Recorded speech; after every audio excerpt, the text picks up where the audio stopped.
doing what we need to do. Does that make sense? So from a psychological perspective, it's the same thing. The fact that we feel good doing these things is part of the design of God because we're supposed to be doing these things. It shows how that actually the design of humanity is that we're supposed to be helping each other. We are not supposed to be living these just individualistic lives, everyone in their own cave, not caring about others. Because if we live that way, we actually become miserable. That's the fact. That if we live in such a way where we are not connected to others, where we are not serving others, where we are only interested in serving ourselves, it actually makes us miserable. This is the design of God. So that group who was indulging themselves, the ones who were treating themselves, there was no increase in their own happiness. That's powerful. And in fact, they find in other studies that one of the most effective ways to improve even symptoms of depression is to help another person in need. That service is so powerful. And that a person who lives a life of service is actually first and foremost helping themselves. And so what I want to do up here is make an appeal to you in a different way. And that is to tell you that when you help others, when you serve others, you are essentially helping and serving yourself before the other person. And no one ever tells you that, right? Usually the appeal is you're going to do a favor to someone else. So we all feel that we're doing someone else a favor. But I'm actually going to sit up here and tell you doing yourself a favor. And I'll tell you all the reasons why. Okay? The first reason is just this simple secular reason, which is that you feel good. I'm going to tell you guys a secret, and you don't have to admit it, but every single person who raised their hand, they felt good when they did it. And that's just Allah's design. In fact, they told you that money doesn't buy happiness, right? Okay, they lied. In fact, studies show that money buys happiness when it's spent on others. That's also powerful. That the money that I spend on other people actually makes me happier. And they find that the money I spend on myself doesn't. This is, like I said, this isn't an Islamic thing. This is a secular study. So the reality is this, that you, when you raised your hand to give, you felt happy. You felt happiness. And that's how Allah designed it, because He wants us to give. All right? So the first thing is this feeling of well-being, this happiness, the easiest way for me to pull myself up when I'm down is to pull another person up who's down. And that has been shown again and again and again in research. All right? Now I'm going to tell you something else about service and about giving. But before I go there, I want to talk about another concept which this specific organization serves. Now, there are many charities out there, right? So there are many different places we can serve. Yeah, I'm not going to deny that. That's an absolute fact. There are many different places we can give our charity and we can feel happy and we can have meaning. But why is this type of work so important?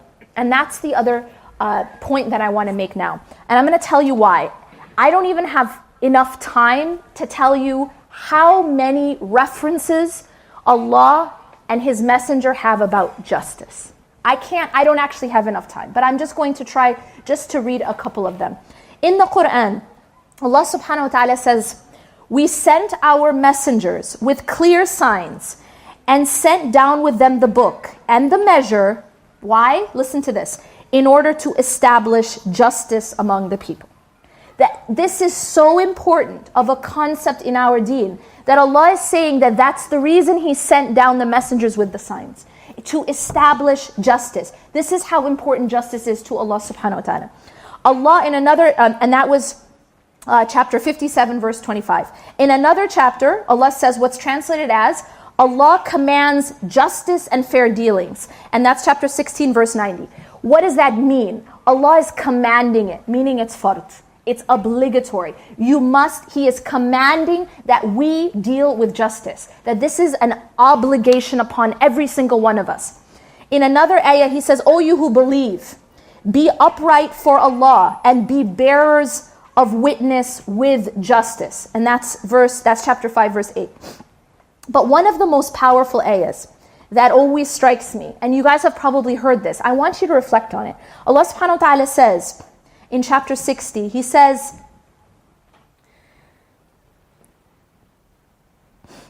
he tells us that we should stand up, O you who believe. Actually, this is chapter 4.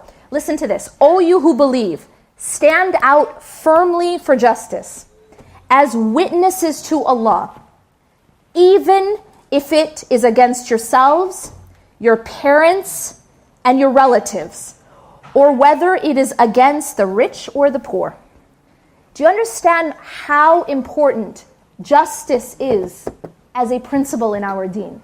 That Allah is saying, even if it's against your own parents, even if it's against your own self, even if it's against family, you must be just. Okay? Now, do you understand? What's that talking about? That's talking about these issues that we have within families, when sometimes there is an injustice and we stay quiet, that is a contradiction to this command by Allah subhanahu wa ta'ala. That if you see injustice, even if it's your own mother doing it, against, for example, your own wife, that you have to, Allah is saying here, that you have to stand up and be just. It doesn't mean be unkind. The ayah doesn't say unkind. The ayah doesn't say harsh, right? The ayah says be just, and specifies that even if it is against your own mother, your own parents, your own self, if you have done wrong, that you stand up and be just, and you be fair and say, I did wrong, and I will correct it. This is what Islam teaches us. Allah subhanahu wa ta'ala has repeated, and His Messenger have repeated this concept of justice over and over and over. And one of the ahadith, it's a hadith Qudsi, where Allah says, O my slaves, I have forbidden justice, I have forbidden injustice, dhulm, for myself, and I forbid it also for you. Allah is saying, I have forbidden it for myself, and I have also forbidden it for you. So avoid being unjust to one another. Another hadith tells us that there's 7 types of people who are going to have the shade of Allah on a day when there's no shade. We're going to need that shade.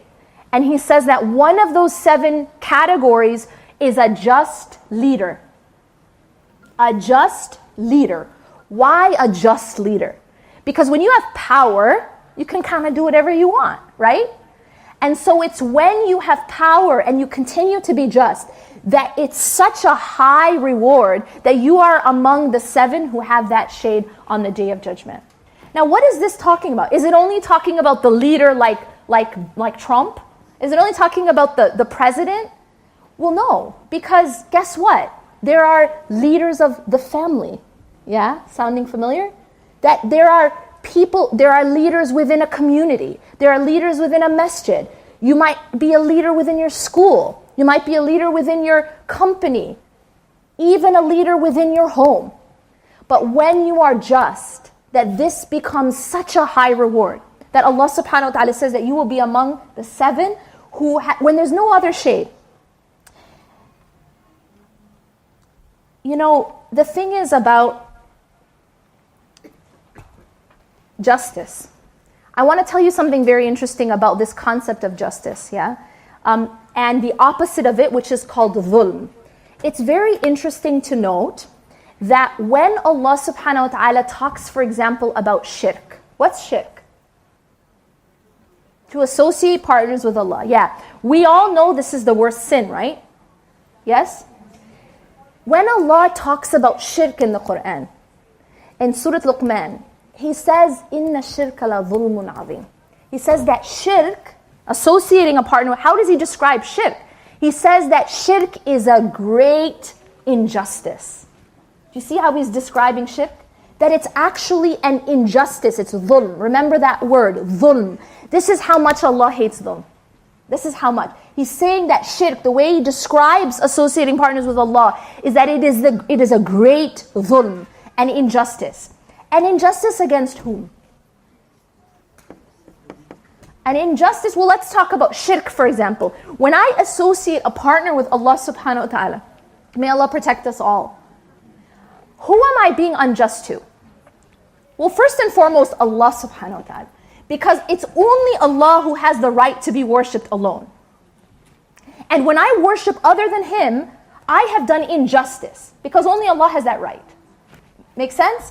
When I thank someone else for the gifts that Allah gave me, that's injustice. Suppose I give you a very generous gift. I give you a new Ferrari as a gift.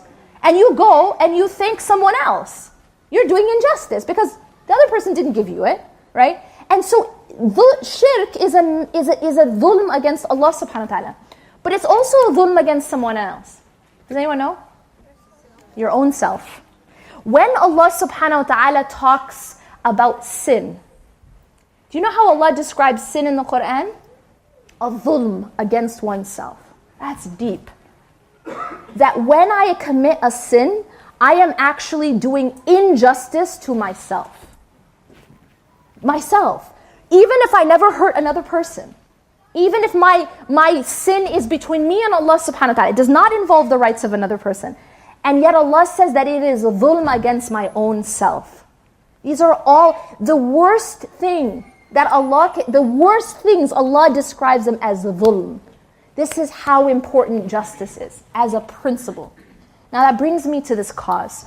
This cause is about trying to establish justice and trying to fight against dhulm, injustice. And for us to support that cause is extremely, extremely noble. And honestly, when he was talking about fard, obligation, it is part of our obligation to be a part of that establishment of justice. And of course, we're living in a time right now where there is a lot of injustice against Muslims. We have to be active in supporting these causes that fight against injustice. Now I'm going to tell you guys something else. I told you I'm going to give you many evidences to prove to you that when you help another person, you're actually helping yourself, right? I didn't forget. Okay. So I'm going to come back to that. There's one common theme that you find across the text, hadith and Quran. Across the text.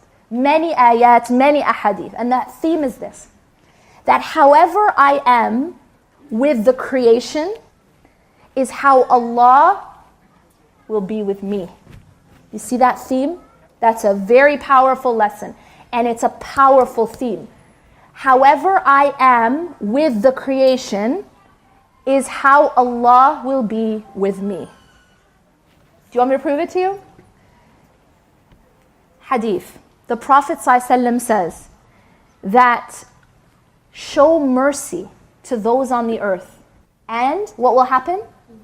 Allah will show mercy to you. Do you see the parallel? And another hadith, he or she who does not show mercy will not be shown mercy by Allah. Again, the parallel, right? There's a hadith that says that anytime you help another person in need, Allah will help you in need. When you are a person who helps others in need, Allah will help you when you're in need. And it even says that Allah will continue. It's like a very interesting phrase. Basically, it's saying Allah will continue to be at the back. So you might be like, what does that mean? This phrase oh no, she's got my back? Yeah?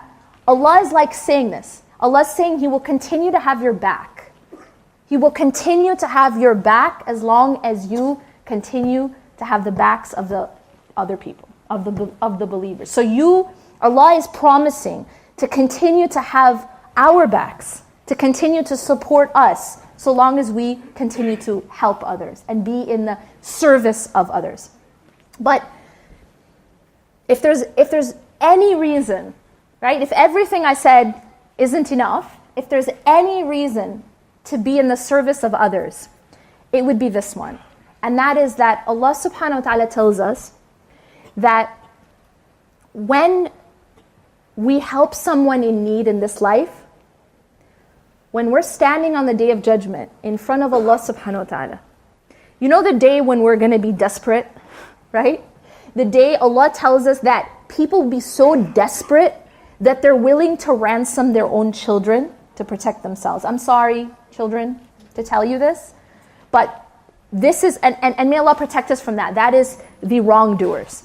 But this is the intensity of how frightened we would be on that day. How frightening that day is. That a woman who is nursing her baby will throw her baby. That people will say, no, leave me, take my child instead. Can you imagine that? This mother, this father who protected you in this life, but because of the terror of that life, of that day, that they're willing to ransom you. And you're people saying, take my spouse, right? Take my spouse, take my child. And this is the terror. So when we stand in front of Allah subhanahu wa ta'ala on that day, we're going to be desperate. Desperate for His mercy. You understand? Allah says that when I help a person in need in this life, when I stand on the day of judgment, Allah will help me. That I helped that person in that time of need. So when I come in my time of need, and this is the peak of our time of need, is on the day of judgment. Allah will help us when we stand there. And I think if there's no other reason, it would be that and so at the end of the day, when I am helping, this cause, what is this cause helping? It's helping people who are in a state of injustice, who can't protect themselves, who can't defend themselves, and you're coming in and defending for them. You're coming in and helping them. And when you do things like that, then Allah's got your back. And that's the reality, is that when I'm going out and helping another person, when they're vulnerable, guess what? It's going to come back to me. And do you guys understand the different way I'm talking about this now? It's going to actually come back to me. Because at the end of the day, we all are ultimately self-interested. You understand? Yes, we care about others, but we care about ourselves. All right? That's part of being human. Even when Allah tells us to obey Him and to stay away from sin, He gives us motivation. He says you'll go to Jannah, right? You'll get good deeds. You're protecting yourself from hell. This is human nature. We are self-interested. We want what will make us happy, and we want to stay away from what will make us suffer. And that's why I'm telling you this, subhanAllah, when you give, you're ultimately giving to yourself first and foremost. There was a time when the Prophet ﷺ came back and he found that Aisha radiallahu anha she told him that she had given some of this animal for charity. She said to